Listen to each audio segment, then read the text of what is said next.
Statistics and surveys show that the majority of transitions, the majority of owners after transition are unhappy a year later after they've exited their businesses for a lot of reasons, but predominantly because they didn't get what they expected to get, needed to get. They didn't really understand what they were going to do after their business. They're unhappy because they don't have anything to do. Lots of reasons, but they all end up coming back to predominantly their transition objectives. They didn't understand their 5 W's, the who, the why, the what, the when, and the how much. So today we're going to talk about the questions that I'm going to go over, really gauge an owner's understanding of their personal objectives that are going to drive all of the transition planning activities, including what that client wants post-transition life, what they want it to look like. It is something, and again, I've said this before, I think I said it in the last video or the last podcast episode. If you think you're going to be playing golf all day long, that's not actually going to make you happy. You may think it will right now, but you just spent, decades running a business 24/7, and now you're just going to go play golf. You're going to be bored after about the first week.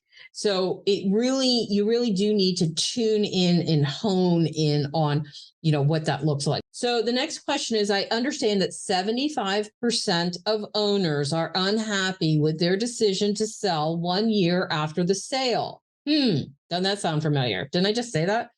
That's because, again, they did not tune into what they were going to do after that transition. They thought they were going to play golf all day long and they got bored, or they didn't get what they needed or wanted for that business.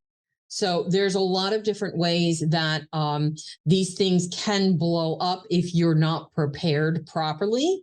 There's a lot of different ways that owners can be unhappy after that transition. However, if you really understand the owner's transition objectives, what they want and need to get out of this, and you focus on driving the entire process towards those objectives, it's going to be very hard to have an unhappy owner at the end if we've met those objectives. And that's exactly what we try to do. Again, you've been working 24/7 for the last how many decades, putting out fires, answering questions, being that go-to person, being responsible for a lot of stuff. And now all of a sudden, one day you're not. You've got nowhere to go. You've got no one to tell what to do.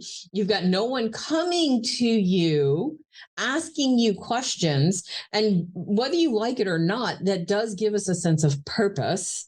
It gives us a reason to get up in the morning. Whether we want to do it or not, it does give us a reason to get up in the morning. Now, all of a sudden, that's gone. What is your purpose? So really understanding and tuning in and giving some serious thought to what you're going to do after the business. That's a big deal. It's probably bigger than actually figuring out the value of the business, because that's fixable. If you can't figure out what you're going to do when you're done, I can't fix that for you.